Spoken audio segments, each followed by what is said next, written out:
Bonjour à tous et bienvenue sur le podcast Objectif Performance, le podcast pour construire son haut niveau. Toutes les 2 semaines, je vais interviewer des kinés du sport, prépa physique, coach ou autres, qui amènent et accompagnent leurs athlètes au plus haut. On parlera dans une première partie de leur parcours, d'où viennent-ils, où ont-ils étudié, voyagé et commencé leur carrière, ensuite de ce qu'ils font actuellement et de ce que cela peut nous apporter en pratique, quel est leur sujet de recherche actuel, en quoi cela peut améliorer nos compétences, et enfin, on abordera leur mentor, leur livre préféré et comment est-ce qu'on peut les contacter. Comme d'habitude, je compte sur vous pour mettre 5 étoiles à cet épisode sur nos minutes et sur Apple Podcast avec un petit commentaire. De la même manière, je vous encourage à partager cet épisode sur les réseaux sociaux, notamment en story sur Instagram. C'est ce qui me fait le plus avancer et faire connaître le podcast. Bonne écoute à tous.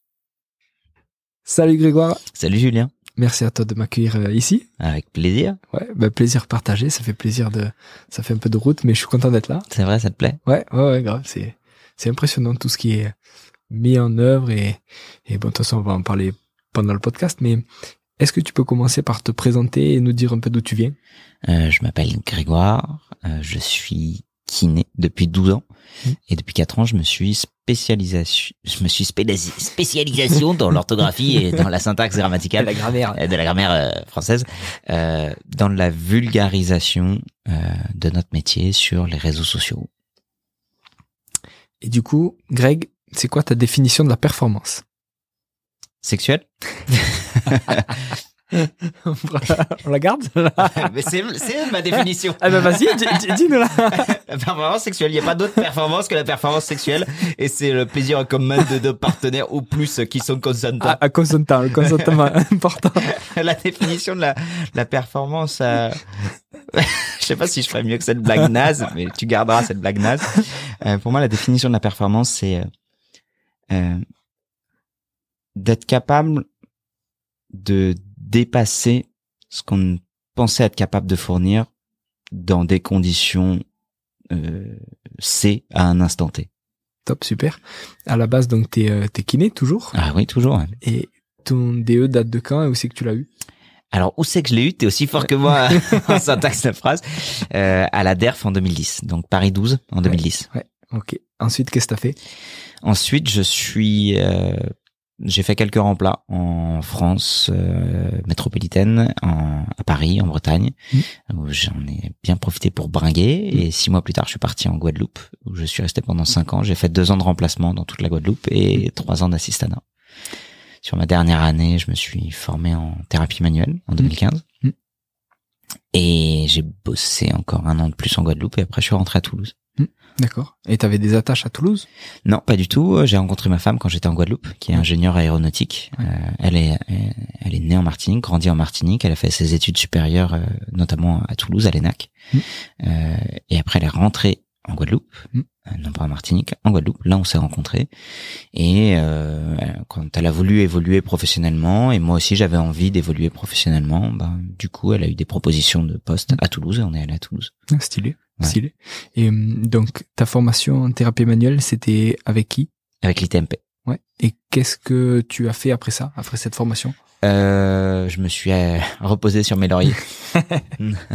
En termes de formation, c'est vrai que j'ai un parcours, je pense, qui est assez surprenant.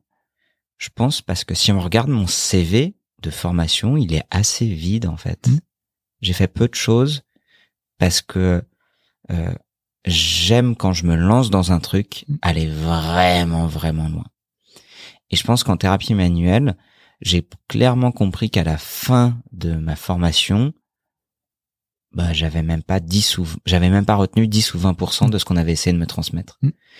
Et je pense que j'avais besoin de poncer la formation. Mais quand je te dis que je l'ai poncé, c'est que je l'ai vraiment poncé.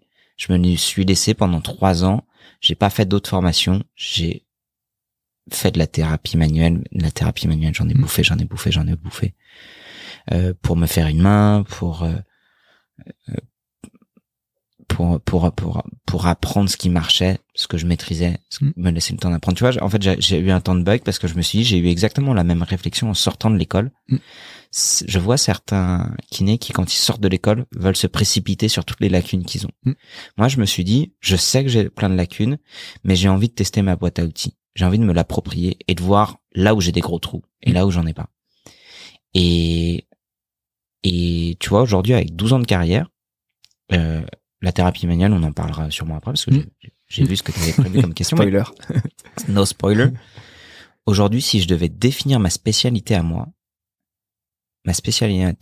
c'est de soigner des gens qui vont bien, qui sont persuadés qu'ils vont pas bien, avec des outils simples. Énorme.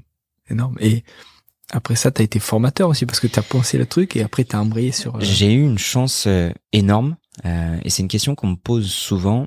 On me demande souvent comment je suis devenu formateur. Et je pense qu'encore en 2017, à l'époque, et encore aujourd'hui, j'ai eu la chance de fonctionner avec des mecs qui fonctionnent un peu à l'ancienne, qui fonctionnent un peu un mélange d'affect, un mélange de je crois en toi, je vois que t'as du potentiel. Et j'ai eu la chance d'avoir Xavier Dufour quand j'étais étudiant en K1, de bien m'entendre avec lui, d'être là à ses formations, d'avoir un bon feeling avec lui. Quand il venait au cours des séminaires pour nous donner la thérapie manuelle, je montrais que j'étais investi, mais pas investi pour faire le lèche-bot, investi dans le sens où j'ai envie de comprendre, j'ai envie d'apprendre, quoi. Et je pense que maintenant que je suis formateur, je vois que dans chaque formation, il y a ce profil-là. Du mec qui est gentiment casse-couille, mais qui te pousse un peu dans tes retranchements et à qui tu peux pas trop la faire à l'envers non plus. Et qui est là dans le côté pratique. En mode vraiment, in fine, qu'est-ce que je vais faire avec un patient? Et je pense que j'étais ce profil de mec-là. Et quand je suis rentré à Toulouse, j'ai eu un coup de chatte énorme. C'est que j'étais prêt, j'avais fait maintenant 3 ans de thérapie manuelle après mon diplôme. Et j'appelle Xavier, j'avais la chance d'avoir son portable, et je lui dis Xavier, voilà, je sais que tu cherches parfois des juniors, moi je suis très intéressé pour être formateur, est-ce que t'as de la dispo? Et il m'a dit, bah écoute mon vieux, t'as de la chance, on ouvre une nouvelle section à Toulouse et on cherche un junior. C'est énorme, le timing de ouf. Ouf quoi. Ah, c'est trop bien. Et alors que tu vois, dans d'autres régions comme à Paris, bah ils ont beaucoup de propositions et il faut faire sa place et c'est chaud. Moi, j'avais une place géographiquement qui était prête pour moi, truc de ouf. Et la formation pour moi, c'est quelque chose que j'avais toujours eu en tête parce que dans ma manière d'apprendre, mon système mémotechnique, c'est que quand je prends une information, je me l'approprie et je me donne un cours à moi-même. Tu reformules? Je reformule. C'est comme ça que je retiens mieux les informations. Et donc en fait, pendant toutes mes années d'étudiant, quand j'ai découvert ça, j'étais devenu mon propre prof et j'aimais bien ma propre manière d'enseigner. Je suis un super prof. Je suis un super prof, je comprends vachement bien ce que j'explique. Et du coup, j'ai réussi à me convaincre que si j'étais un super prof pour moi-même, je peux l'être pour tout le monde. Et il s'avère que j'avais pas complètement tort. Après la méthode Montessori, tu sais. Donc voilà, quand je suis devenu enseignant par un coup d'auto-persuasion et beaucoup de chance, je pense. Super. Et tu travailles aussi dans des entreprises. Ouais. Tu fais de la prévention des TMS. Pourquoi et qu'est-ce que ça t'apporte? Je vais te raconter comment j'ai fait. Je suis rentré en entreprise en fait. Parce que comment je suis rentré en entreprise a bouleversé ma vie dans tous les sens du terme. En fait, ça part d'un postulat qui est mon ego qui me parle, qui me dit ça me casse les coudes d'être payé 16,13 € pour un acte. Vraiment, mon ego est broyé par cette information. J'ai la sensation de ne pas être payé à la hauteur de ce que je suis capable d'apporter. Je me suis formé en thérapie manuelle, j'ai poncé le truc, j'ai 7 ans de diplôme dans les pattes, je suis devenu enseignant, je crée mon cabinet avec vraiment principalement basé sur l'actif, je fais une étude de marché pour savoir où j'implante mon cabinet, on fait une soirée de lancement, on invite tous les médecins, personne ne vient, on paye 350 balles de traiteur, personne ne vient, on a à bouffer pour toute la semaine. Mais on est vraiment dans une démarche d'entrepreneuriat de la kinésithérapie. Ouais. Et je me dis, la cerise sur le gâteau, mon modèle économique, c'est moi ce que je veux, c'est que je ne veux pas que mes patients payent plus cher mes actes. Je veux trouver un autre modèle économique. Et je sais, à ce moment-là, en 2017, 2018, que les entreprises font de la prévention à TMS. J'entends que c'est plutôt bien payé. Et je me dis, en plus, c'est du win-win-win. Parce que les entreprises ont du budget. Moi, je vais pouvoir être mieux payé, faire des devis et tout. Et surtout, je vais pouvoir apporter des vraies informations aux collaborateurs. Sortir du la prévention, les TMS, la bonne posture, machin mes couilles, et revenir sur de l'actif, sur de la communication, sur de la compréhension. Du 3x10. Sortir du 3x10. Tu vois, apporter la nouveauté là-dedans. Et mais là aussi, auto-persuadé de ouf que mon truc il va marcher, que donc on est à Toulouse, je vais démarcher les petites PME qui fabriquent des avions en mode c'est bon les gars, je suis dans le game, vous attendiez qui Bibi, je suis là. Et ça marche dessus. Ça marche de ouf. Ça décolle. Ça décolle, mais comme des avions tous les jours, quoi. Tu prends un refus, 2 refus, 10 refus, 30 refus, et puis même pas des refus en mode écoutez mon vieux, votre projet il est vraiment génial, vous allez trouver. Non, mode juste personne te répond en fait. Personne. Mode, ou alors quand on te répond, on te dit faut voir avec le CE. C'est pas le CE qui cherche ça en fait, c'est Patrice de la compta parce que c'est la compta qui a les budgets pour gérer ça, donc c'est à eux qu'il faut demander. Et Patrice de la compta, en fait il est en congé mat depuis 25 ans, on l'a jamais vu. Et c'est le CE qu'il faut demander. Et là t'es en train de te dire putain en fait c'est compliqué de rentrer en entreprise. Et donc mon petit ego il est broyé là-dedans. Puis mon modèle économique aussi au passage, parce que moi quand j'ai fait mon prêt auprès de la banquière pour monter mon cab, moi j'avais vendu du rêve à la banquière en mode oui vous savez il doit faire les conférences en entreprise. Vous cherchez pas vous non. Et donc là je me dis merde en fait j'ai que des portes qui sont fermées. Et j'ai dans un coin de ma tête mon petit ego qui me dit Greg, si la porte est fermée tu vas passer par la fenêtre. Et j'avais depuis des années une idée de faire une chaîne YouTube de vulgarisation sur la santé. Et je m'étais dit, dans mon win-win-win, je peux rajouter un énième win. Qui est de me dire, le win-win-win-win-win.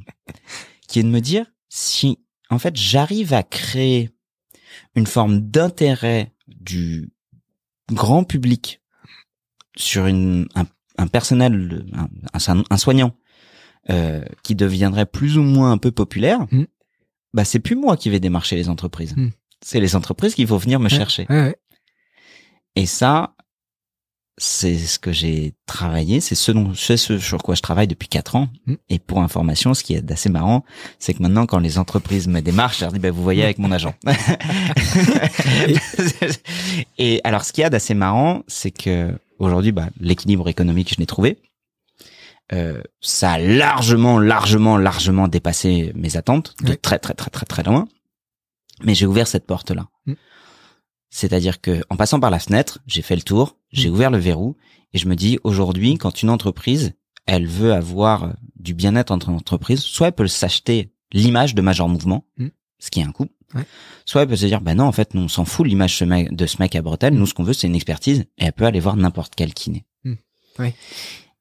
Parce que c'est crédible maintenant, en fait. C'est crédible de se dire, en fait, un kiné, il a les connaissances, il a les capacités de nous apporter du bien-être en entreprise.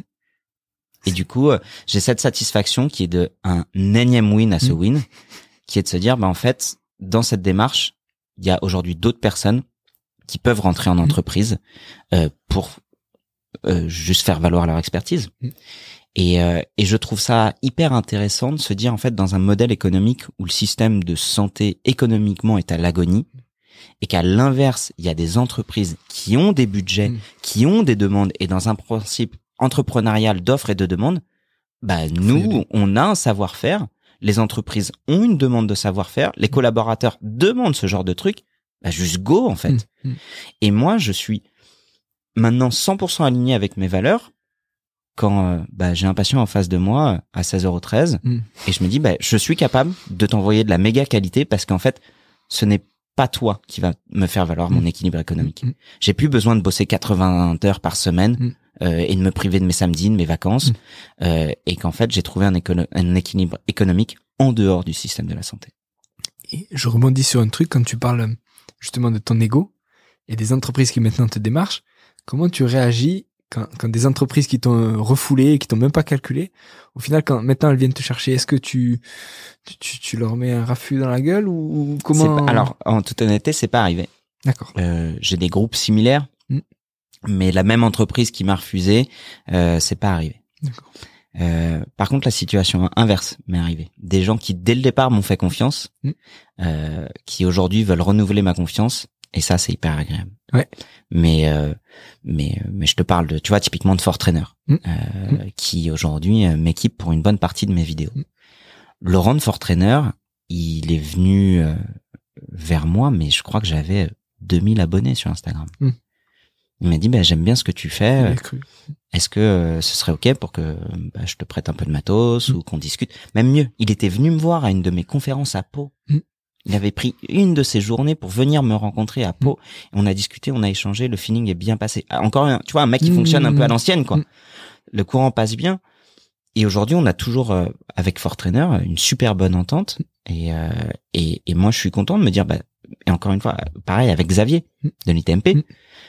Pour la petite anecdote, aujourd'hui, sans Xavier de l'ITMP, Major Mouvement n'existerait pas. Parce que quand j'avais 3 mois d'enseignement dans les pattes, que je voulais commencer à passer par la fenêtre, j'en dormais pas la nuit, parce que je me disais, OK, je vais faire des vidéos. Mais en fait, concrètement, c'est facile de dire je vais faire des vidéos. Mais en fait, tu le vois ici, il y a des exigences techniques, en fait, que j'avais pas, que je connaissais pas. Et quand je dis à Xavier, écoute Xavier, j'ai une idée, mais je pense que je vais avoir besoin de ton aide. Je veux faire des vidéos pour la vulgarisation, pour le grand public, pour faire connaître notre métier. Et à travers un visage. D'un mec qui soit sympathique, qui porte des bretelles et qui le lundi te montre un étirement, le mardi un lever de tension, le mercredi un renforcement, le jeudi un mouvement combiné et le samedi un récap de la semaine, quoi. Et Xavier me dit OK, banco, je te suis, mec. Je te suis et je te mets à disposition un monteur pendant 1 an. Et tu vois, c'est des mecs, j'ai toujours un profond respect pour ces mecs-là qui ont jalonné mon parcours, qui à un moment donné où j'avais que des idées et pas les moyens, ils disaient OK, on va mettre un billet sur toi. On prend le risque.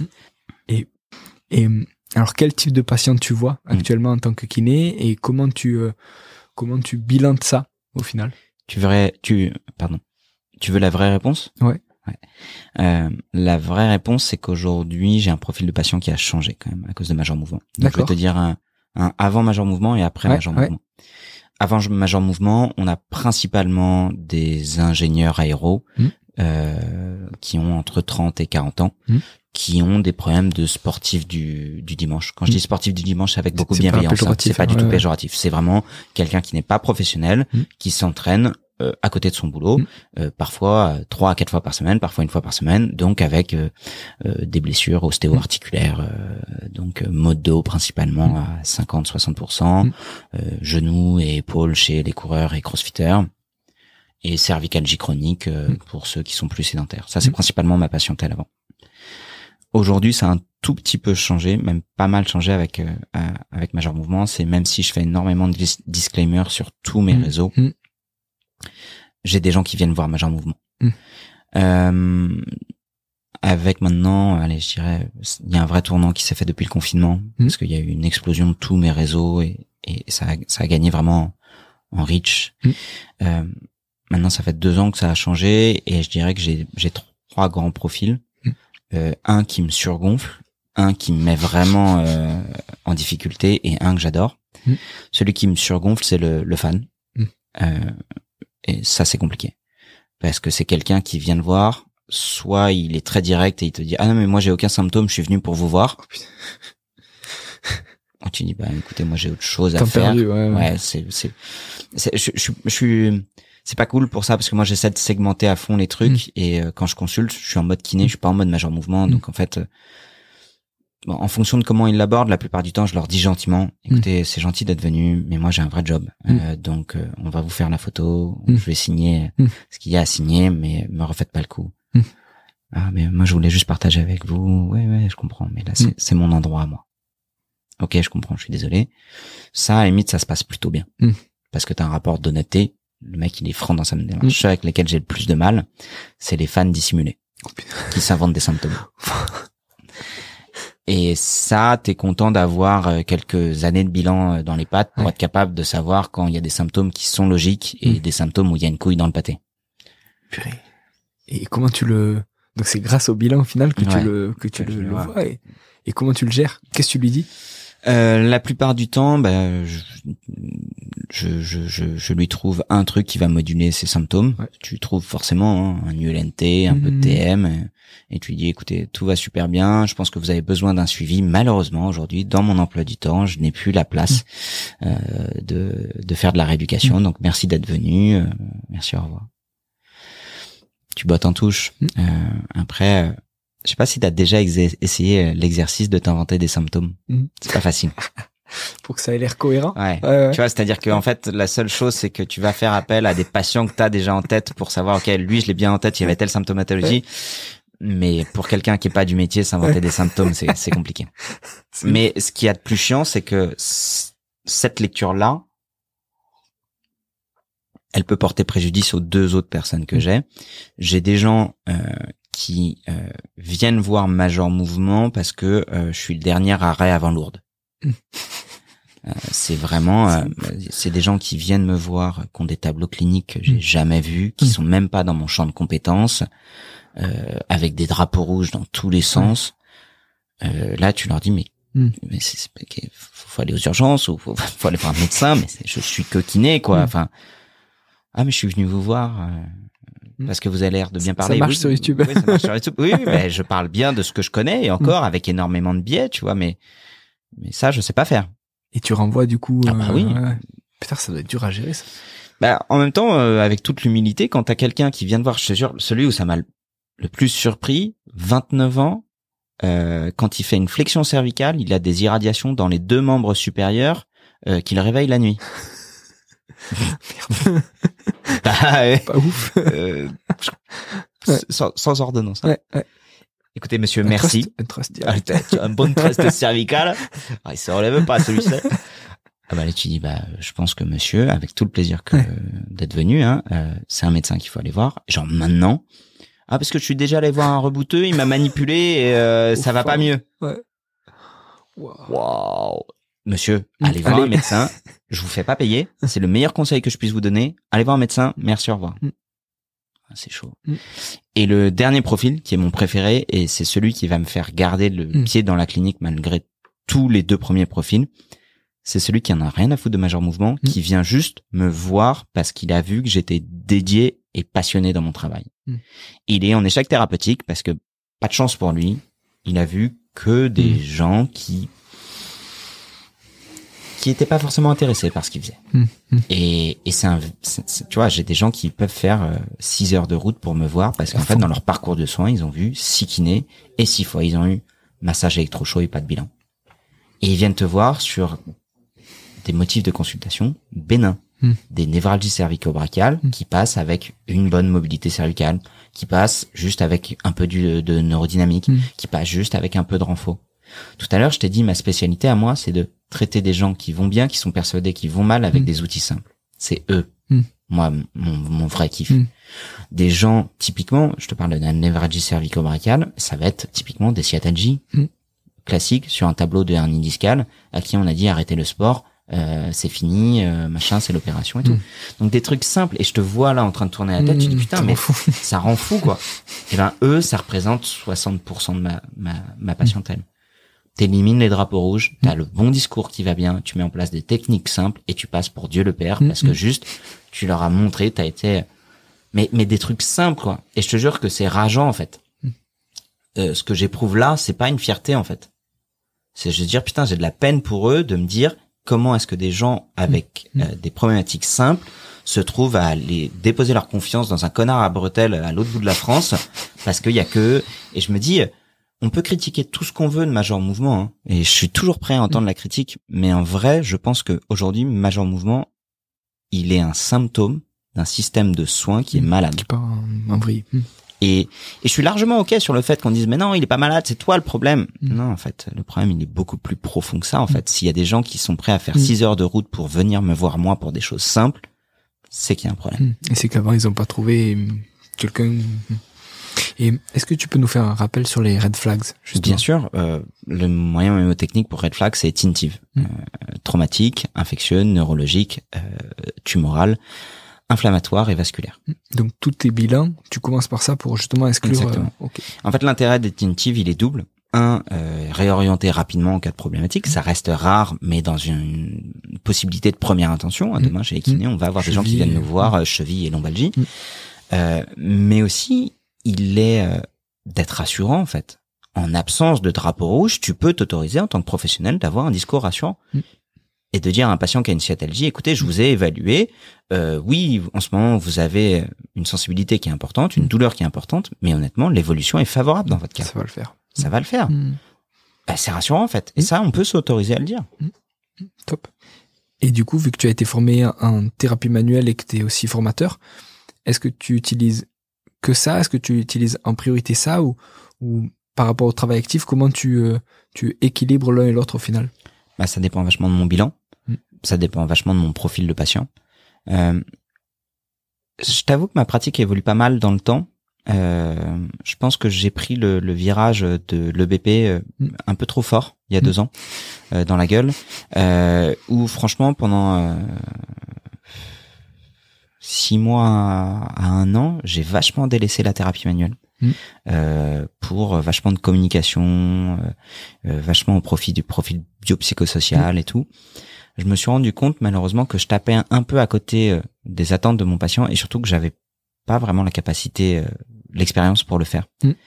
Et donc j'avais des jolis discours où je cassais des idées reçues auprès de mes patients, mais en fait ils venaient me voir pour des solutions, pas pour des cours théoriques de la douleur.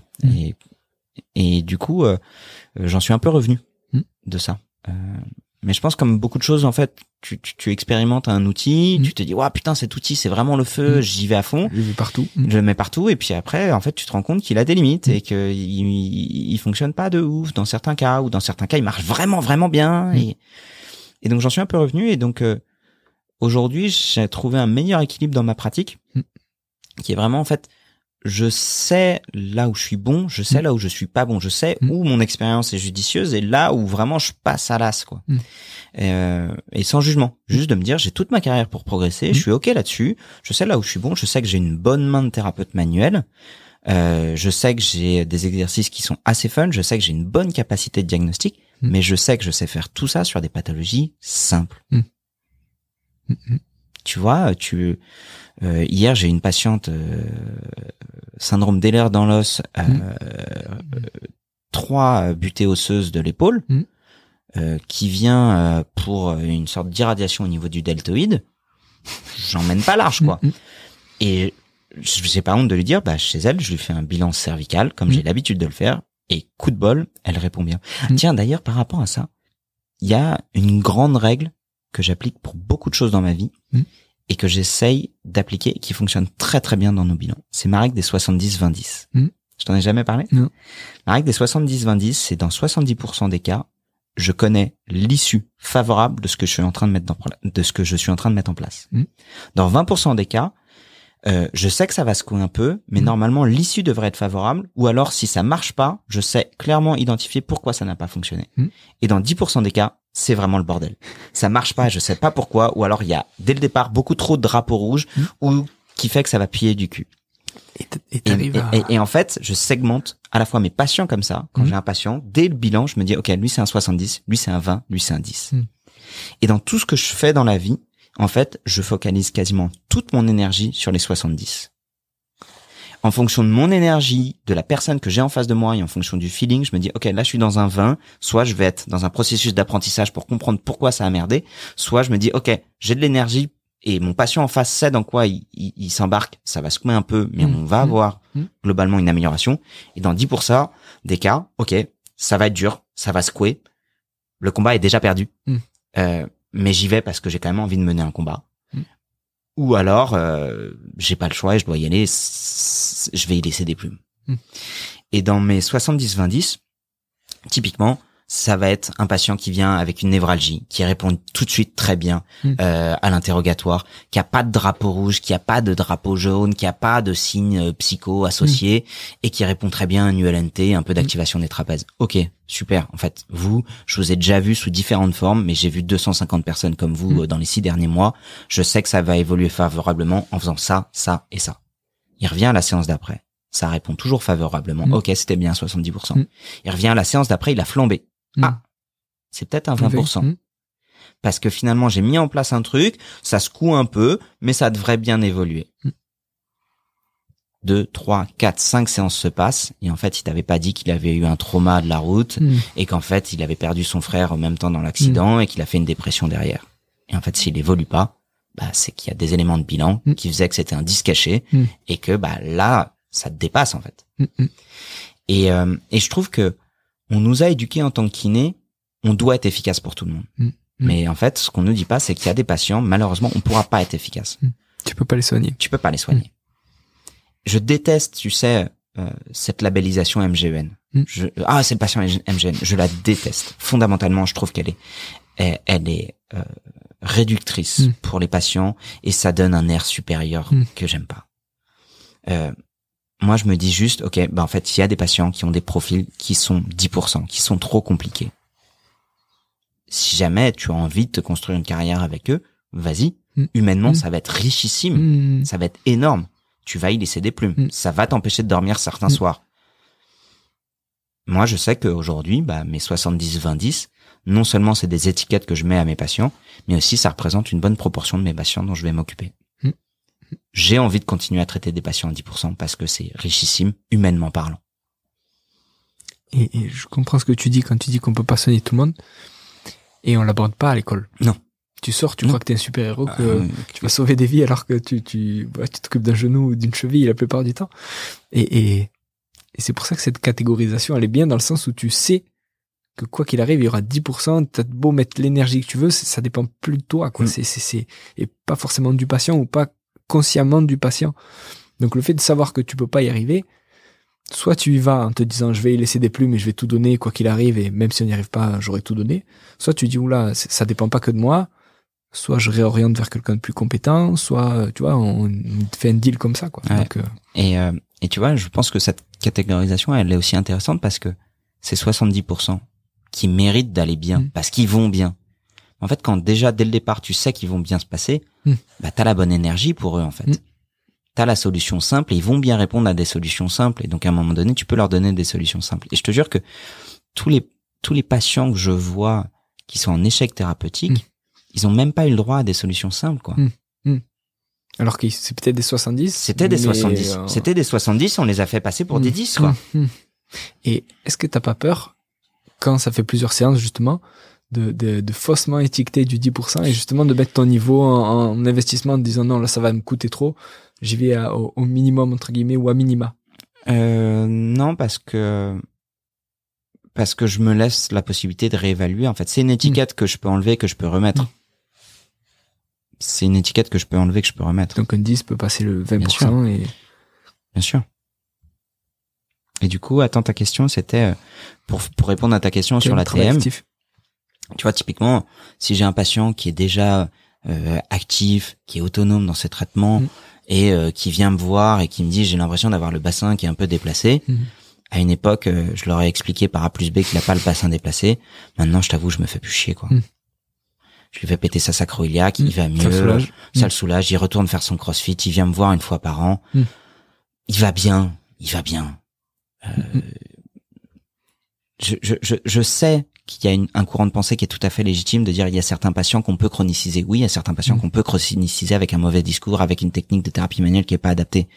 Mais à partir du moment où t'as un patient qui coche toutes les cases de quelqu'un qui se prend en main, qui est en bonne santé et qui va bien, tu lui dis, tu sais, en vrai, ton bassin, il est pas vraiment déplacé. Tu peux avoir une sensation de blocage. En vrai, je te redonne ces mouvements-là, reste actif. Je suis pas catégorique. Pour moi, je considère la thérapie manuelle comme un outil. Et parfois, ça reste quand même un des outils les plus rapides à mettre en place pour moduler un symptôme sur du court terme.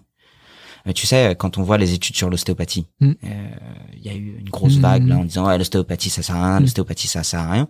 Les gars, allez jusqu'au bout du truc et regardez qu'en effet, l'ostéopathie permet d'améliorer les symptômes, je crois, sur les 3 ou 6 premières semaines, plus rapidement. En vrai, quand t'as mal à la tête, si tu peux prendre de Doliprane juste pour avoir moins mal à la tête et continuer à faire tes activités, c'est sûr que si tu regardes à 15 jours, ton mal de tête, il sera passé. De là à dire que le Doliprane n'est pas efficace pour faire baisser ton mal de tête, c'est un peu idiot. Donc, je pense que comprendre que les choses sont des outils et que parfois, si t'as un outil rapide, qui va vite, qui fait du bien et que ton patient, globalement, Il a juste besoin d'un petit coup de tournevis à un moment donné pour repartir.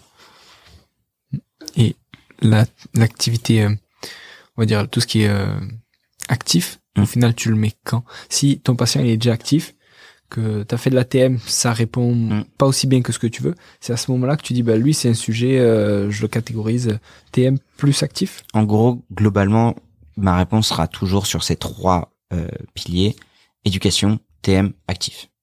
Ça c'est systématique. Maintenant, la partie éducation, elle est prépondérale et elle va avoir d'abord sa place lors du bilan. Et en fonction de ce à quoi il répond au cours de la partie éducation et au cours de mes tests cliniques, je vais voir s'il va mieux répondre à de l'ATM ou à de l'actif. Maintenant, l'actif, je le propose toujours systématique. Je vais avoir soit de l'actif qui va être assez spécifique sur une désactivation, sur un travail antalgique, ce genre de choses-là, qu'il pourra mettre en place de son côté s'il est autonome, soit sur de l'actif non spécifique sur quelqu'un qui serait plutôt sédentaire. Là, encore une fois, je trouve que c'est hyper intéressant de proposer de l'ATM ou de l'actif en fonction du profil de ton patient. Moi, j'ai quand même beaucoup plus de patients crossfitters qui sont plus dans le trop actif, ou alors des gars qui soulèvent des charges toute la journée, que des vrais sédentaires purs et durs. Donc, tu vas pas avoir le même discours avec un mec qui s'entraîne 7 fois par semaine au CrossFit et qui a une sensation d'instabilité acromioclave que à Madame Michu qui a une douleur au niveau de l'épaule sur une névralgie cervico-brachiale et qui a pas fait de sport depuis 15 ans. C'est pas le même profil, c'est pas la même personne, c'est pas les mêmes conseils. Tout dépend du bilan. Ouais. Et on en revient finalement toujours un peu à ça. C'est dans cette fameuse triade de l'EBP. Il faut pas oublier le patient en fait. Qu'est-ce qu'il attend? Qu'est-ce qu'il attend et au-delà de qu'est-ce qu'il attend, fondamentalement qui il est, quels sont ses besoins quoi. Et je pense que notre job, c'est, encore une fois, moi j'aime bien étiqueter les patients. Mais l'étiqueter avec cette capacité d'enlever une étiquette quand tu t'es planté, tu vois. Et de se dire, lui, son métier c'est plutôt ça, ses exigences c'est plutôt ça. Si je lui propose ça, il a plus de chances d'adhérer que si jamais je lui propose un truc qui n'a rien à voir avec ses exigences. Pour faire simple, Madame Michu, qui a 55 ans, qui est sédentaire, probablement qu'elle va mieux répondre si je lui propose du yoga et du pilates que si je lui propose de faire du deadlift à 200 kilos, quoi. On serait surpris. On serait surpris, bien sûr. Mais cela dit, je lui propose les deux. Je lui propose les deux. Je lui dis par rapport à vos problématiques, sur le papier, ce qui est très intéressant, on en a déjà parlé tous les deux, ce serait de faire du travail de force au niveau des cervicales. Est-ce que ça vous intéresserait de faire tel ou tel exercice? Est-ce que c'est quelque chose dans lequel vous voyez? Parfois, elle peut te dire oui. Ok, cool. Super, vous avez choisi la meilleure des formules. Ah non, je me vois vraiment pas faire ça. Bon, mais si je vous propose ça, est-ce que vous sentez de le faire? Ah ouais, un peu plus. C'est une démarche essai-erreur aussi. Bien sûr. T'essayes, tu vois si ça marche. Si ça marche, oui, je continue. Si ça marche pas, non, je tente autre chose et tu te gardes un peu d'autres outils bien sûr dans la poche. Ouais. Et c'est erreur pour le patient, mais c'est erreur pour toi en tant qu'apprentissage de kiné. Ah merde, là je l'ai mal formulé. Et en fait, dans ma formulation, je me suis tiré une balle dans le pied. Elle pouvait pas accepter si je lui formulais comme ça. Comme créateur de contenu, donc sur les réseaux sociaux, c'est une de tes autres casquettes, plus le livre que tu as écrit et on en a un peu parlé en introduction. Ouais. On en a parlé un peu en introduction. Au final, pourquoi tu t'es lancé sur création de contenu, écriture de livres? Qu'est-ce qui t'a motivé à te lancer? 2 choses principales. La première, je pense, encore mon ego un peu broyé, malmené, de voir des gens sur les réseaux sociaux prendre des sujets qui, à mon sens, c'est mon ego qui parle, appartenaient aux kinésithérapeutes. Des sujets sur les mal de dos qui étaient traités par des coachs sportifs et maltraités en fait. Et voir ces vidéos faire des centaines de milliers de vues. Ça tu vois, ça faisait beaucoup d'un coup, tu vois. T'es kiné, t'es payé au lance-pierre, t'as tes patients. J'ai rien contre les ostéopathes, mais que tu le veuilles ou non, c'est toujours difficile quand tu mets en place un traitement auquel ton patient a du mal à adhérer. Il va te dire ça va beaucoup mieux. Ah super, qu'est-ce que vous avez fait? Je suis allé voir l'ostéo. Tu vois, on l'a tous vécu, c'est dur quoi. Et là tu te remets en question. Tu te dis qu'est-ce que l'ostéo fait? Soit tu peux dire c'est l'ostéo qui est un connard, machin et tout. Soit tu peux dire qu'est-ce que l'ostéo a fait que je n'ai pas fait. Et moi j'ai opté pour cette démarche là. Et je me suis rendu compte que l'ostéo il prenait 45 minutes. bah, tu peux pas prendre 45 minutes à 16h13, c'est juste mathématiquement, ça rentre pas, en fait. Et puis quand je voyais les gens qui me disaient, ah, mais j'ai vu ça sur Internet. Qu'est-ce que vous en pensez? Bah non, c'est de la merde, en fait. Vous venez me voir pour une lombalgie et vous êtes en train de me proposer des exercices pour masser le trapèze, et encore dans le meilleur des cas, tu vois. Et donc, tu vois, tu te retrouves là en train de te dire, putain, mais en fait, je suis en train de batailler contre des espèces d'ennemis invisibles qui sont de toute façon beaucoup plus puissants que moi. Donc, tu te dis, bah, soit je continue à diriger mon énergie contre ces personnes qui sont impalpables et me dire, ah, c'est de leur faute si le monde va pas en vrille et si mes patients, ils évoluent pas. Soit tu te dis, bah, qu'est-ce que je peux faire moi pour changer ça? Et là, tu commences à plus endormir la nuit. Tu endors plus la nuit, tu endors plus la nuit, et tu endors plus la nuit. Tu te dis, bah, en fait, faut que je me lance, quoi. Et j'ai eu la chance, là, encore une fois, dans mon parcours, d'avoir un frère qui est entrepreneur. Et qui t'explique, en fait, bah, l'entrepreneuriat, c'est principalement être tout seul, mon vieux. Être tout seul, avoir des convictions, ne pas être capable d'endormir la nuit et essayer de tellement gamberger sur tes convictions que tu vas le répéter à 200 personnes et que peut-être sur ces 200 personnes, il y en a une qui va te faire confiance et qui va mettre un billet sur toi. Et c'est ce qui s'est passé pour moi.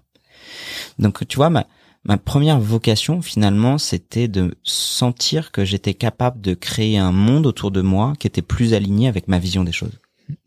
J'ai conscience de tous les biais que j'évoque là-dedans, hein. C'est finalement quasiment une vision assez égoïste. Mais de se dire, juste, je veux créer un monde autour de moi qui ressemble plus à ma vision à moi. Waouh, putain, et le mec, t'as le melon, quoi. Bah ouais, mais en même temps, si t'aimes pas le monde dans lequel tu vis, il ne revient qu'à toi d'essayer de le modifier, en fait. C'est beaucoup plus facile de dire, bah, c'est vous qui créez un monde de merde. Bah, moi, si je trouve que le monde, il est merdique, j'essaie de le transformer. Maintenant, vu que c'est moi qui suis à la tête du camion que je conduis, bah, c'est moi qui dicte mes règles. Et est-ce que là, est-ce que tu es satisfait de ton monde au final? Non, mais de ce que j'ai réussi à créer, ça a la gueule des valeurs de ce que j'essaie de transmettre. Encore une fois, avec toutes les critiques qu'on peut faire, hein. Mais ce que j'essaie de transmettre, c'est de la bonne humeur. Ce que j'essaie de transmettre, c'est un peu de réflexion. Ce que j'essaie de transmettre, c'est des valeurs de partage, des valeurs d'autodérision, des valeurs de l'Ovalie, des valeurs du rugby, des valeurs de viens, on peut apprendre ensemble, on peut apprendre à se planter ensemble, on peut apprendre à comprendre le corps ensemble, on peut apprendre à bouger. Et j'ai une conviction qui est assez profonde, c'est que aujourd'hui, Major Mouvement, et c'est probablement ce qui peut déplaire aux gens, hein, il a largement dépassé la kinésithérapie, en fait.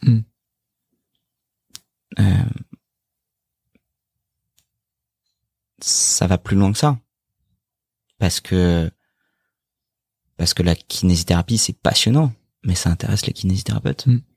Aujourd'hui, s'il y a plus d'1 million de personnes qui me suivent, c'est pas 1 million de personnes qui s'intéressent à la kinésithérapie. Il y a pas 1 million de kinés. Il y a pas 1 million de kinés.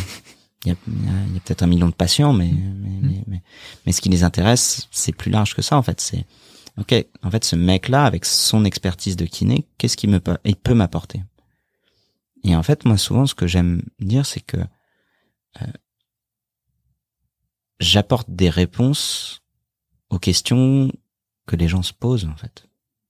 Du coup, personnellement, qu'est-ce que ça t'apporte de vulgariser pour 1 million de personnes?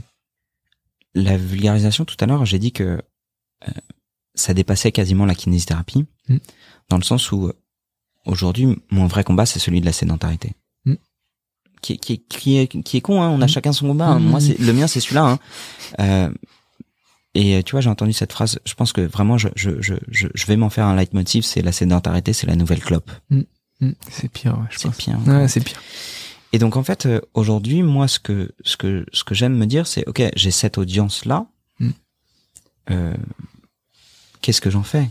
Quels sont les mots, quelles sont les images, quels sont les angles d'attaque que je vais pouvoir trouver pour que un jour, Madame Michu, elle sorte de son putain de siège pour qu'elle commence à se bouger le cul. Si je lui dis ça, bah ça va pas marcher. Pas ouf. Pas ouf. Donc en fait, je m'accorde cette capacité d'essai-erreur en fait. Je m'accorde cette capacité qu'a la kinésithérapie à s'adresser à tout le monde. Aussi bien à celui qui bouge déjà trop, qui va être en risque de fracture de fatigue parce que s'il bouge trop, qu'il se blesse, le retour à la performance au sport, bah on a vu des tas de sportifs de haut niveau se blesser et finir sédentaires. Et qu'est-ce qui a fait dans ta construction personnelle qui fait que t'es jamais allé sur un terrain de sport? Et donc la kinésithérapie, elle répond super bien à quels sont les freins à mon activité physique, quels sont les freins à mon sport. Est-ce que c'est physique? Est-ce que c'est mental? Est-ce que c'est sociétal? Et on a des outils pour tout ça. Et en fait, c'est ça mon enjeu de vulgarisation. C'est de me dire que parfois je vais parler du corps, je vais parler de la beauté. Parce que on va pas se mentir, c'est la carotte pour les gens. Les gens, le sport santé, c'est bien beau pour nous soignants. La réalité, c'est que le moteur principal, c'est Summer body. C'est le summer body. C'est triste à dire, mais c'est ça, quoi. Et tu mets ça au travers du prisme de full acceptation aujourd'hui. Aujourd'hui, on doit s'accepter avec nos défauts. Oui, très bien. Quelle est la limite entre une obésité morbide et l'acceptation? C'est un sujet qui est hyper touchy. Est-ce qu'on peut accepter un corps qui serait dans une situation de surpoids qui serait mauvaise pour sa santé? Bah, je pense qu'il faut trouver un bon angle et un bon discours pour dire, bah en fait, quelles que soient les raisons qui fait qu'aujourd'hui c'est ton corps, on va aimer ton corps, on va aimer ta personne, mais on va essayer d'en sortir aussi. C'est dur à avoir comme ton. Mais c'est aussi un discours que tu peux avoir avec typiquement tu vois, je reçois souvent salut Greg, écoute, je me suis fait une rupture du ménisque il y a 2 jours, j'ai le moral à l'aise 0, faut que je retourne à l'entraînement, qu'est-ce que je dois faire? Bah, en fait là faut attendre un peu quoi, ou on peut travailler les membres sup. Enfin, tu vois ce que je veux dire, c'est que ce soit la blessure, que ce soit le rapport au corps, que ce soit le rapport sociétal, on peut en discuter ensemble. Et en fait, mon enjeu véritable à moi, c'est ça, c'est chaque jour trouver une forme de à qui je vais m'adresser aujourd'hui, à quelle problématique je vais répondre, et comment d'une manière ou d'une autre, je vais pouvoir commencer à enclencher un dialogue qui va finir sur du mouvement. Et justement, alors, donc ton credo, c'est le mouvement, le bon mouvement, c'est le mouvement. Et par rapport à nos confrères et au grand public, quel retour tu as? Est-ce que tu as des retours full positifs et tout le monde dit c'est super? Est-ce que tu as beaucoup de critiques? Tu vois, qu'est-ce qu'ils attaquent ou qu'est-ce qui plaît pas? La vulgarisation plaît pas. En fait, j'ai relativement peu de critiques, mais les critiques que j'ai, c'est principalement de la part des kinés. D'accord. Qui aiment pas ma vulgarisation. Je pense que en fait, il y a 2 choses. C'est ils ont une construction de la kiné qui se fait sous une forme de la véracité scientifique. Il faut que ton discours soit vrai. Ce que je peux largement entendre. Tendinite et tendinopathie. Typiquement. Tu vois, ça va être ça. L'autre fois, j'ai fait une vidéo sur l'acromialgie, je me suis lamentablement planté sur le trajet du nerf fémoral. Ok, so what? Est-ce que t'as vraiment besoin de connaître ton trajet fémoral pour traiter une acromialgie? C'est mieux si tu le fais. Si tu te foires, bon bah tu te foires. Maintenant, en fait, en réalité, les retours que j'ai, c'est par rapport à mon aspect de vulgarisation. Parfois vulgaire aussi, je le suis parce que c'est comme ça que je suis. D'ailleurs, il y a une étude assez intéressante qui a montré que les médecins qui étaient vulgaires étaient plus intelligents, étaient plus intéressants. En fait, ouais. Parce qu'en fait, les gens se projettent mieux sur eux. Ouais. Parce qu'ils ont un côté plus humain. Mais ce que je peux entendre en fait comme critique, juste parce que je fais différemment des autres, et quand on fait différemment de ta propre logique, bah c'est pas agréable. Et ce que je trouve assez intéressant, c'est que j'ai appris qu'il y avait des groupes entiers sur Facebook contre moi, des groupes Twitter contre moi. Et ce que je trouve marrant, c'est que je sois pas dedans, en fait. C'est ouf. Mais c'est quoi l'intérêt de se regrouper pour dire du mal d'une personne? Enfin, je sais pas. Je pense que juste ça les fait chier que je sois là, ça les fait chier que je donne cette image de la kiné, ce que je peux comprendre, tu vois. Et moi, j'aurais envie de leur répondre, en fait, si vous aimez pas ce que je dis, dans le fond ou dans la forme, dites-le, les gars. Mais pas juste entre vous, en fait. Lancez une vidéo, commencez à comprendre comment fonctionne un algorithme sur les réseaux sociaux, parce que, en fait, balancer une fois un tweet ou balancer une fois un truc sur Facebook, ça vaut plus rien. C'est triste à dire, mais ça vaut plus rien, en fait. Et il y a de fortes chances pour que je vous encourage. Bon, si vous m'avez craché ouvertement dans la gueule avant, je vais pas vous mettre en avant, tu vois. mais si vous avez juste une autre version que la mienne, allez-y, dites-la, en fait. Elle mérite d'être entendue. C'est énorme. Et au lieu de dépenser votre énergie contre moi, mettez-la pour vous. C'est une aparté, mais là où moi j'aime bien ce que tu fais, c'est que j'ai souffert en tant que libéral de la mauvaise image qu'avait la kinésithérapie. Tu vois, on recevait des patients, électrodes chauds.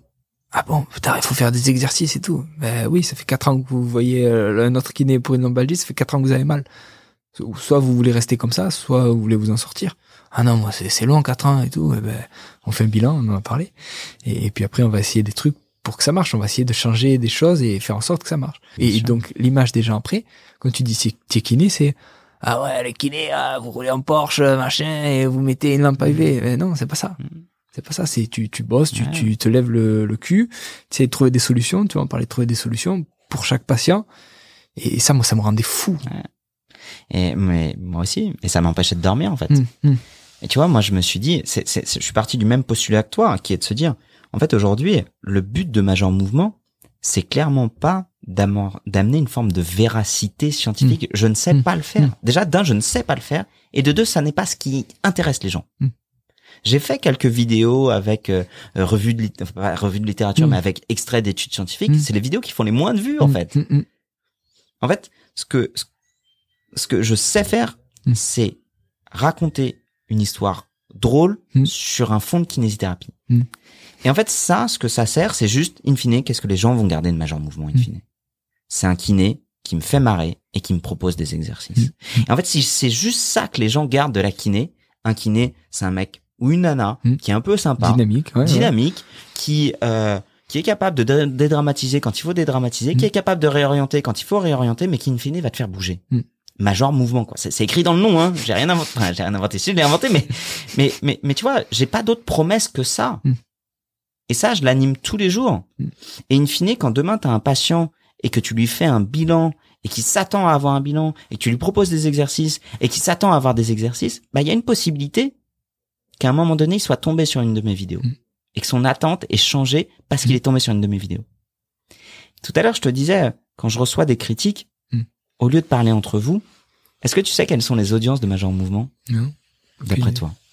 En termes de nombre? En termes de nombre de vues par mois. Par mois? Je pense que t'as plusieurs vidéos à plus de plusieurs millions, donc par mois, moi je dirais 1 million, 2 millions. C'est énorme, hein? Ouais. Non, c'est plus. Ouais. 10 millions, non. Non, 10 millions? Plus. Plus. Attends, en France, il y a combien de personnes? Il y a 60... Par semaine, sur Instagram, je fais 3 millions de vues. Enfin. Par semaine, Instagram, par semaine, je fais 3 millions de vues sur Instagram. Que sur Instagram. Que sur Instagram. Donc, par semaine, tu multiplies ça par 4 et je suis entre 3 et 5 millions de vues sur YouTube. Donc, ça fait une quinzaine de millions? Je suis entre 15 et 20 millions. Enfin. Par mois.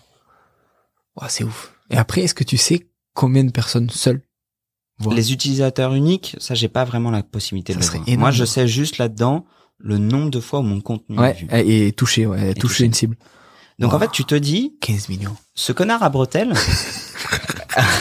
à un moment donné, il a juste créé un truc il y a 4 ans qui aujourd'hui fait qu'il y a 20 millions de fois une ganache d'un kinésithérapeute qui apparaît sur un putain d'écran de portable par jour, par mois. Ouais. C'est ouf. Donc en fait, ça remet vachement les choses en perspective. Je ne prétends pas du tout que les gens, et c'est imbuvable de regarder tout mon contenu, c'est juste indigeste. C'est juste que j'ai compris que pour pouvoir faire en sorte que ton message passe, il faut être capable de le rabâcher de ouf. Et qu'in fine, si la seule chose que les gens gardent de moi, c'est j'ai une blessure, je vais consulter. Quand je vais consulter, j'attends qu'on me fasse un bilan et des exercices. Parfait. Job done. Merci, bonsoir en fait. Mais pour faire passer ça, il y a une histoire à raconter. Et moi, ma spécialité, c'est de raconter des histoires.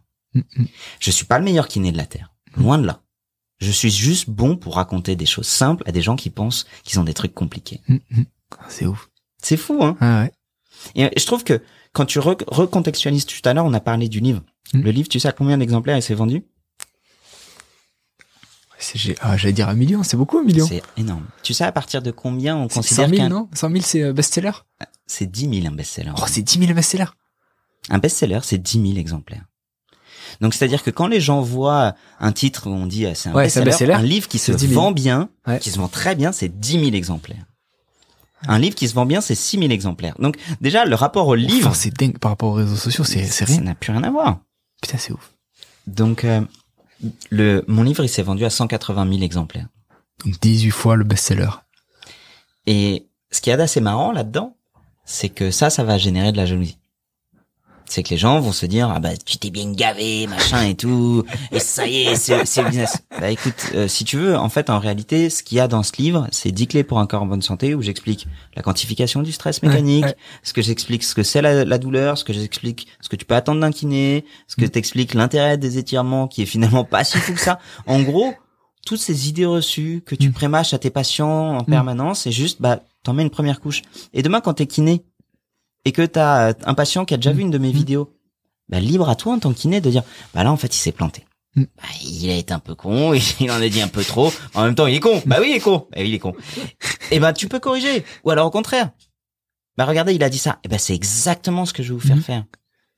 Donc en fait si tu commences à concevoir Major Mouvement uniquement comme un outil qui peut te permettre soit d'aller dans le sens, soit d'aller dans le sens inverse, au lieu juste de dire bah, c'est qui ce connard, il sait pas insérer le droit fémoral, on s'en branle en fait. Parce que c'est pas ce qui intéresse les gens. Et remettre les choses dans le contexte, en fait. On sort de 2 ans de Covid, la guerre en Ukraine, les élections politiques et l'écologie qui part en vrille. Franchement, si t'as de l'énergie à dépenser pour essayer de te farcir Major Mouvement, enfin, Chacun son combat. donc chacun son combat, c'est vrai. Mais tu vois, en fait, aujourd'hui, moi, ça m'amuse parce que je me dis, en fait, je les plains parce que j'ai été à leur place de me dire putain, il y a un mec qui parle plus fort que moi pour dire des trucs avec lesquels je suis pas d'accord. Bah parle en fait. Parle. Par contre, je t'annonce un truc. Si tu parles pour critiquer, principalement ce que tu vas recevoir, c'est des critiques. Et ça, arme-toi parce que c'est pas facile en fait. Par contre, si tu pars en disant OK, bah je laisse tomber Major Mouvement, je vais pas partir en bataille contre lui et je vais juste raconter mon histoire. Bah ton histoire, elle mérite d'être entendue. Quelle qu'elle soit en fait. J'ai parlé des retours négatifs parce qu'en ce moment je sens qu'il y a une forme de désaveu de certains kinés de Major Mouvement. Et je suis OK avec ça. Et pourquoi? Comment il explique? Je pense que il considère que j'ai changé là où j'ai évolué, où je me suis adapté. En fait, moi je considère vraiment que Instagram ou YouTube, ce sont des plateformes de divertissement. On peut en dire ce qu'on veut. Le podcast est une plateforme d'apprentissage. Le livre est une plateforme d'apprentissage. Les formations sont des plateformes d'apprentissage. Instagram et YouTube sont des plateformes de divertissement. Tu peux, au travers de ton divertissement, distiller des messages d'enseignement. Mais si tu fais que de l'enseignement, en fait, la disponibilité des cerveaux des gens n'est pas là-dedans. Et je me fais aucune idée. Je sais que probablement 60 à 80% des gens qui consomment mon contenu le consomment aux chiottes, en fait. Mais parce que c'est là, plus pris en chiottes que les papiers toilettes. Voilà, tu vois. Donc ça fait quand même vachement relativiser sur, ok, c'est peut-être pas l'endroit où je vais leur expliquer la symptomatologie d'une hernie discale et le modèle du disque intervertébral. Par contre, un podcast, ça, c'est fait pour. Donc, ce que je veux dire par là, c'est, je compare vachement, tu vois, Major Mouvement va avoir 4 ans. Si demain tu vas avoir un kiné pour une pathologie chronique et que tu vas devoir avoir de la kiné tous les jours, est-ce que tu as envie que tous les jours, pendant 4 ans, le gars, il te rappelle encore et encore de l'anatomie et de la biomécanique? Ça peut être long. Ça peut être long. Donc je pense qu'au bout d'un moment, t'as envie qu'il te fasse des blagues, t'as envie qu'il te fasse marrer, t'as envie qu'il te raconte autre chose, t'as envie qu'il te raconte ses vacances, t'as envie que tu lui racontes ses vacances et avoir une dimension humaine. En fait, c'est juste ça que je fais. Et que moi, si j'avais dû faire pendant 4 ans le syndrome du TFL et casser les idées reçues autour du Jefferson Curl, bah je me serais gonflé, quoi. Et donc en fait, les gens qui ont un désaveu de Major Mouvement, bah, je les comprends. C'est juste que je réponds plus à leurs attentes et que eux, ils attendaient uniquement de l'enseignement. Et en fait, c'est pas ce que je sais faire, c'est pas là ce que j'ai envie de faire. Et parfois, par contre, c'est vrai que je ressens une forme de frustration quand on me demande de faire des trucs que j'ai pas envie de faire et que je ne sais pas faire. Et j'en arrive à la conclusion qui est toujours la même, en fait. Si vous voulez ce type de contenu, faites-le. Ou allez voir quelqu'un d'autre, mais attendez pas de moi de le faire. Et du coup, on te voit aussi souvent te lancer des défis sportifs. Qu'est-ce qu'à toi ça t'apporte et qu'est-ce que tu veux véhiculer comme message à travers ça? Je pense que là, on est sur deux trucs différents. Moi, ça m'apporte l'impression d'être vivant. Tu vois, ça revient un peu à ma définition de la performance, de être capable de produire ce que tu pensais pas être capable de produire à un instant T. Et mes échéances sportives, j'aime les varier. Je les fais pas pour un temps, je les fais pas pour un poids, je les fais pas pour une perf, je les fais pour les vivre. Tu vois, tu me demandes quel temps j'ai fait au half marathon des sables, j'en sais foutre rien. Tu me demandes, bon là je suis là-dessus en ce moment, mais quel était mon max sur une barre, j'en sais foutre rien. Ce qui m'intéresse, c'est juste de me dire que je suis capable, en m'organisant, de vivre un truc pleinement. Et je trouve que le sport, c'est ça. C'est de se sentir encore plus vivant, c'est avoir un énorme shoot d'hormones. Ça, c'est à titre personnel. Et ce que j'apporte aux gens, c'est j'aime déconstruire cette image un peu lisse qu'on a créée du sportif professionnel ou du sportif d'Instagram. Les photos sont jolies, les performances sont incroyables, mais en fait, c'est 0,001% des gens, et uniquement quand, pour les gens sur Instagram, ils ont décidé de se montrer. Je trouve pas vraiment que ce soit le sport. Le sport, t'es moche, le sport, tu pues, le sport, tu transpires, le sport, tu te blesses, le sport, tu te plantes. Tu souffres. Le sport, tu vis, en fait. Plus fort. Donc, le sport est dégueulasse. Et t'es pas forcément gainé avec la bonne lumière, en pleine période de sèche, et ainsi de suite. Donc, c'est ça que j'essaie de raconter. Que juste, tu t'organises, tu te démerdes et t'essaies de te bouger le cul. Du coup, on a vu que t'es kiné, tu crées du contenu, tu fais du sport, tu t'organises pour en faire. T'es aussi père de famille. Est-ce que t'as une journée type ou une semaine type? Non. Next. Non, j'ai pas de journée type. J'ai des semaines type. Et encore, j'ai des mois type. Ouais. J'ai 4 mois dans l'année où je ne dispose plus de mon temps. Faire très simple, j'ai 4 mois, septembre, janvier, mars, avril et juin, qui sont des mois où je ne dispose plus de ma propre personnalité. En gros, le mois de juin, c'est le mois des QVT où je suis sollicité littéralement H24 pour faire des conférences en entreprise. Souvent septembre, t'as les grosses actus de livres, les plans de la rentrée. Janvier, c'est là où t'as beaucoup d'organisation pour tout le reste de l'année. T'as un petite baisse de régime pour les vacances de février qui repart en avril, mai, mars-avril. Donc en fait, j'ai 4 mois dans l'année où je sais que là, c'est pas moi qui décide. Là, tu passes en mode pilote automatique, tu fais une croix sur toi, sur tes entraînements, sur ta vie de famille.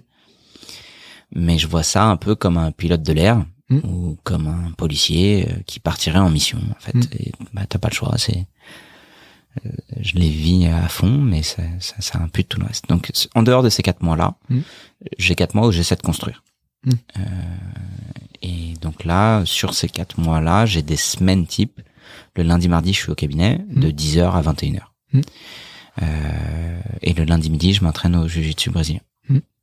Donc finalement, ça fait que j'arrive à travailler au cabinet entre 22h et 25h par semaine, ce qui est l'équivalent d'un mi-temps.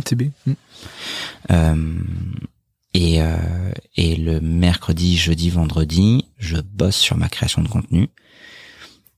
Tu l'as vu tout à l'heure, je t'ai montré un projet un peu secret sur lequel je bosse, et tu t'es un peu rendu compte de l'ampleur du travail. En fait, ce que j'aimerais que les gens comprennent parfois, même s'ils sont incapables de le comprendre, c'est que ce qu'ils voient, c'est uniquement la surface de l'iceberg. Ils se rendent pas compte, en fait, de tout le taf qu'il y a. Maintenant, en fait, pour pouvoir créer autant de contenu, je l'ai expliqué tout à l'heure, c'est pas par gaieté de cœur, c'est même pas par choix, c'est par nécessité, en fait. Littéralement, aujourd'hui, les réseaux sociaux, pour pouvoir exister, être entendu, il suffit pas de parler fort, il faut parler très régulièrement. La fréquence, c'est le critère numéro 1 qui fait que Instagram, YouTube décide de mettre ta parole en avant. C'est frustrant, mais c'est comme ça. Donc ça demande une exigence qui me satisfait moi personnellement parce que ça répond bien à un de mes besoins. Moi, j'ai un besoin de créativité. Donc ça répond bien à ça. Je suis hyper aligné là-dessus en fait. Pour moi, je me réveille jamais le matin en me disant de quoi je vais pouvoir parler aujourd'hui. C'est plutôt putain, j'ai 35 trucs dont j'ai envie de parler. Faut que je fasse un choix. Ouais. Comment je vais faire? Et donc tout ça, j'ai appris sur 4 ans à l'organiser.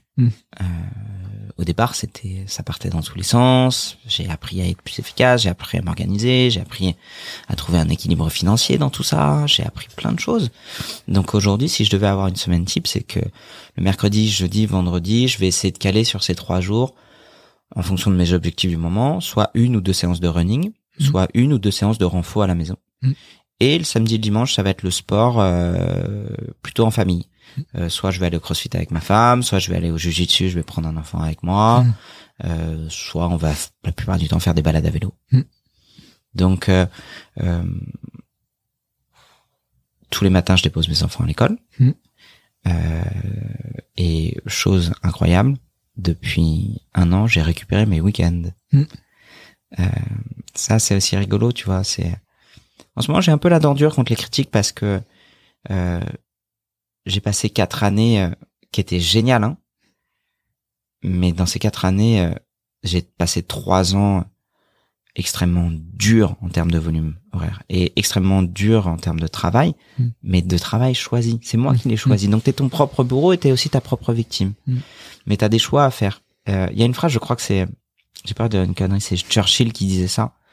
C'est que, j'ai plus bien la phrase, je vais la sortir, mais elle va pas sortir super juste. C'est une prise de décision en temps de crise, c'est 30% des décisions basées sur des connaissances que t'as pas, 30% basées sur des décisions que tu dois prendre rapidement, et 30% de décisions qui vont être de manière impopulaire, de toute façon impopulaire. C'est pas exactement ça, mais l'idée est là, c'est qu'en gros, j'ai passé 3 ans et demi où, en gros, t'as la tête dans le guidon, mais il faut quelqu'un pour piloter le bordel. Il s'avère que le seul pilote c'est toi et le seul passager c'est toi, mais que derrière toi, t'as 1 million de personnes qui te suivent. Donc, et que sur ces 1 million de personnes, bah, t'as 2 gamins, une femme. Donc, l'organisation, j'ai eu la chance. Encore une fois, tu te rends compte le nombre de fois où j'ai parlé de chance, parce que j'éprouve beaucoup de reconnaissance d'avoir eu un entourage qui a su m'accepter avec toutes mes qualités et aussi tous mes défauts, parce que j'en ai beaucoup. De me faire confiance et d'être là, mais au sens strict du terme, d'être là en fait. Et donc je te disais, j'accompagne mes enfants tous les matins à l'école, on partage un moment, et le soir, bah le lundi et le mardi, je finis tard, mais le mercredi, quand je peux, je commence. J'y arrive petit à petit à finir un peu plus tôt et les retrouver. Les week-ends, maintenant, je suis là aussi. Donc c'était pas tout rose, c'était pas facile, et j'ai dû faire des choix que j'ai subis, ça a été compliqué. Mais aujourd'hui, je commence à ressortir la tête de l'eau et de nouveau à avoir du temps. Et j'ai construit un truc qui aujourd'hui est plutôt solide, et sur lequel je peux me dire ok, il y a des moments où je peux couper et ça tourne tout seul. Top. L'organisation. Ouais. Et on en a parlé aussi un peu au début. Tes mentors ou les gens qui t'inspirent. Je pense que je les ai tous évoqués finalement, mais en premier lieu mon frère, mon grand frère Guillaume. C'était génial parce que parfois je bosse depuis 3 ans avec une agence qui s'appelle Fresh Touch, qui est une agence où on est aujourd'hui, où on enregistre, qui est tenue par Victor et Goulven. Et parfois les gens pensent que c'est parce que je suis géré par une agence que je sais comment fonctionnent les réseaux sociaux. Or en fait, si les gens savaient, j'ai juste déjeuné une fois avec mon frère dans un restaurant où on servait des dim sum, et pendant 45 minutes, j'ai pas parlé, j'ai pris des notes. Et juste il m'a dit, Instagram, ça fonctionne pour parler d'actualité instantanée. Facebook, c'est ton journal de vacances. YouTube, c'est un journal linéaire avec de la consommation qui peut durer pendant 8 ans. Aujourd'hui, ce que tu dois faire, si tu produis sur les réseaux sociaux, c'est t'adapter à chaque formule des réseaux sociaux. Chaque post doit correspondre à chaque plateforme. Pour faire très simple, chaque plateforme, c'est une langue. Si tu parles en anglais en Allemagne, il y a peu de chances on peut te comprendre parce qu'en Allemagne, ils comprennent bien. Mais bref, mon exemple est mauvais, mais si tu parles espagnol en Allemagne, on va pas trop te comprendre, ça va pas trop marcher. Mieux vaut parler allemand. Et mieux vaut être capable de développer son vocabulaire. Et le meilleur moyen de développer le vocabulaire, c'est de parler et de parler beaucoup. Franchement, cette métaphore, elle te permet de comprendre les réseaux sociaux. C'est ouf.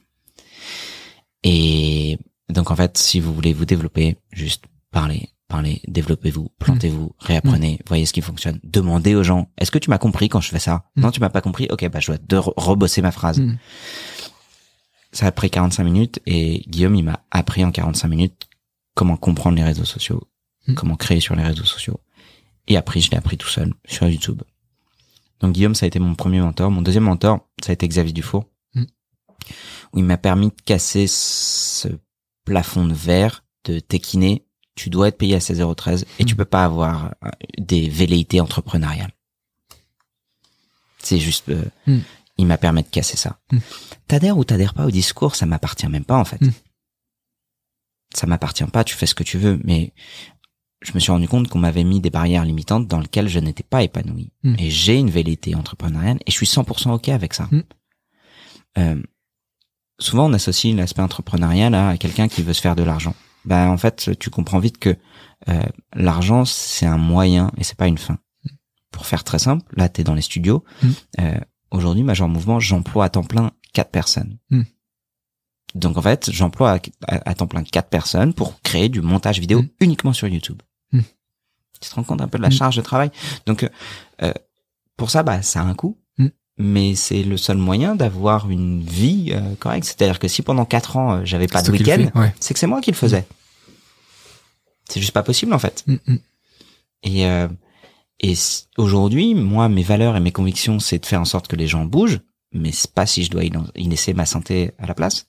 Donc, dans le win-win-win-win-win, tu peux dire ce que tu veux, hein, mais il y a un moment donné, il faut qu'il y ait de l'argent qui rentre si tu dois sortir de l'argent. Et ça m'amuse, en fait, cet aspect entrepreneurial. C'est quelque chose que j'aime, avec lequel je suis très à l'aise. Et il y a un moment donné, il faut imaginer un système économique. Et un créateur de contenu qui se poserait pas la question du modèle économique de ce qu'il crée, il va à sa propre perte. Ce serait comme si tu allais travailler et que tu te poses pas la question, ça va être quoi mon salaire? Ça a une valeur, en fait, ce que tu crées. Ça a une valeur. Maintenant, cette valeur ne définit pas ta valeur. Tu peux très bien être une sombre merde et être payé très cher, et être la meilleure des personnes et être très mal payé. Ça n'a rien à voir. Mais si tu crées un contenu, ton contenu a de la valeur. Et cette valeur, qu'est-ce que t'en fais?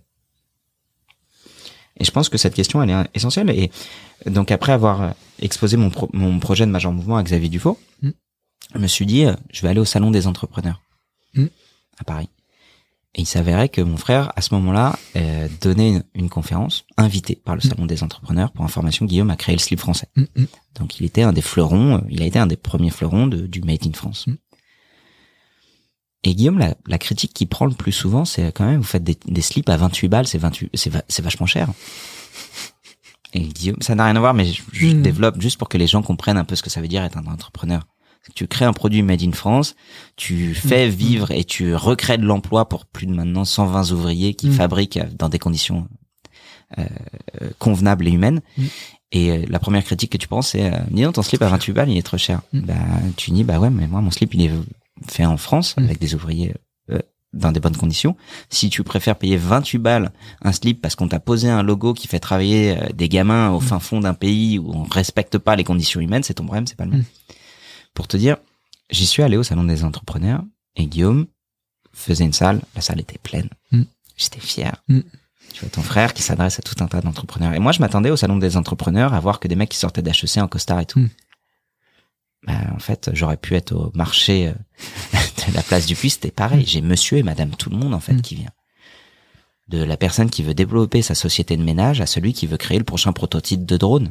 Et tu te dis, en fait, n'importe qui peut avoir une idée, n'importe qui peut avoir envie de la développer. C'est pas écrit sur ta gueule, en fait. Et quel que soit ton profil, si t'as une idée que t'as envie de la créer, go.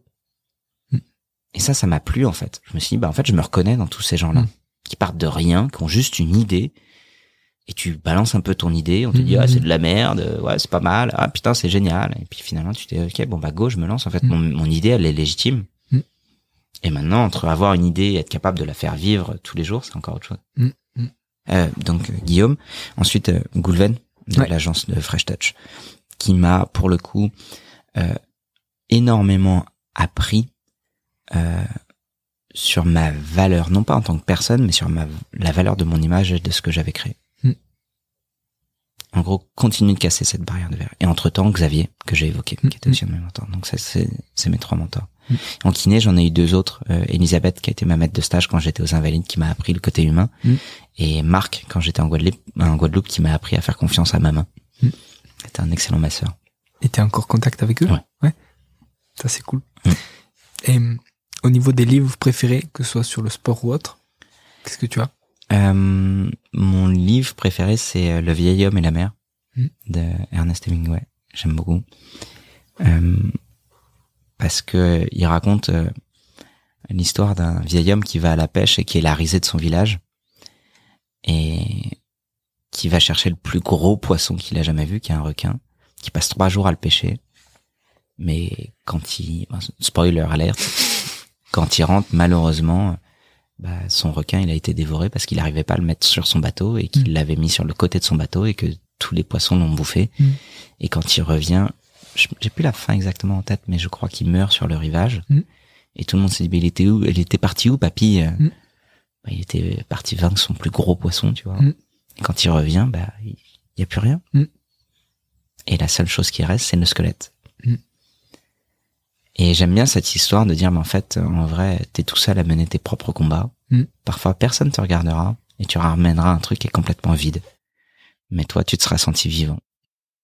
Et alors, s'il y a des gens qui te connaissent pas encore ou voilà, qui veulent discuter avec toi et voir ce que tu proposes, où c'est qu'on peut te joindre et voir ce que tu fais? Alors, je vais dire la réalité. Aujourd'hui, discuter avec moi, c'est dur, hein, et je pense que tu peux en témoigner. C'est difficile. Ouais.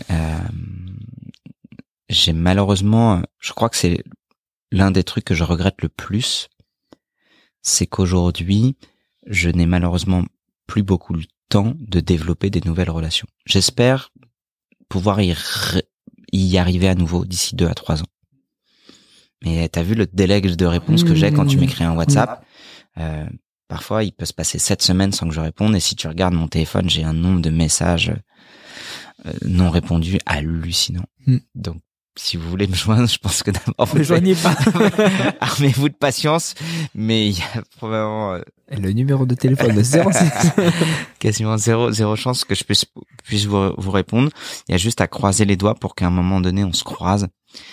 De toute façon, tant que j'ai pas vu les gens pour de vrai, c'est difficile. C'est difficile. J'ai malheureusement beaucoup trop de sollicitations, et des sollicitations qui sont pas toujours très bienveillantes. Et donc moi j'ai confiance dans mon instinct, et quand je croise les gens, qu'on discute, tu vois, c'est ce qui s'était passé pour nous deux, hein. Ouais. Le feeling est passé direct. Ouais. Genre, et surtout, il y a un truc, c'est tout bête. Si tu veux connaître la vraie valeur d'une personne, commence par lui dire non. Ouais. Tu vois comment il réagit. Et toi, je t'ai dit non, tu m'as dit, pas de problème, je reviendrai. Et je t'ai redit non, pas de problème, je reviendrai. Et je t'ai redit non, et pas de problème. Et in fine, 1 an plus tard, t'es là à Toulouse et on fait ce podcast ensemble, et c'est trop cool, et on passe l'après-midi ensemble, tu vois. C'est clair. Et quand, il y a des gens qui disent non, qui t'insultent, tu te dis, mais en fait, j'ai juste gagné du temps, quoi. C'est chaud, ouais. Donc, pour me retrouver, dans 2-3 ans, mais, non, le mieux, si jamais vous êtes kiné, c'est de venir à une de mes formations. C'est un moment que j'adore, sur la pause déj, sur le avant, sur le après. En fait, quand je rencontre les gens, j'aime prendre le temps. Je vais avoir des moments où, pour des contraintes de boulot, je vais être obligé de dire, là, j'ai besoin de 5 minutes pour régler un truc, et je reviens. Mais quand je reviens, en fait, je suis là pour de vrai. D'ailleurs, je te pose la question, est-ce que tu trouves que quand je suis là, je suis vraiment là? Ou est-ce que tu trouves que je suis beaucoup sur mon téléphone? Non, t'es pas sur le téléphone, sauf pour le boulot, quand t'as eu besoin de te mettre dessus pour le taf. Et sinon, je sais pas, ça fait combien d'heures, quoi. mais on est là, quoi. Non, ouais, c'est ouf. Parce que, pour moi, j'accorde de l'importance à cet instant-là, en fait. Tout le reste. L'instant présent pour terminer. Ah, c'est top. Merci, Grégoire. Avec plaisir. Et peut-être à une prochaine, j'espère. Bah ouais. En tout cas, on a fait une belle vidéo YouTube sur la commotion cérébrale. Si les retours sont bons et que tu es plébiscité par le peuple, donc je compte à tous tes auditeurs le jour où ma vidéo sort pour aller cliquer dessus en masse et la liker en masse et recommander Julien pour qu'il revienne, pour qu'il refasse une deuxième vidéo sur la cervicalgie. Ouais, avec grand plaisir. Merci beaucoup. Merci beaucoup à toi. Merci beaucoup à tous pour votre écoute et à très bientôt. Salut. Voilà, merci d'être allé au bout de cet épisode, j'espère que vous êtes régalés autant que moi. Si vous voulez m'aider, le mieux est de partager cet épisode au plus grand nombre. Parlez entre vous, débriefez-le que ce soit en live ou sur les réseaux. Qu'en avez-vous retenu? En quoi cet épisode peut vous aider à construire votre haut niveau? N'hésitez pas non plus à me faire un retour ou à me proposer des personnes à interviewer, je répondrai avec plaisir. À très bientôt pour un nouvel épisode.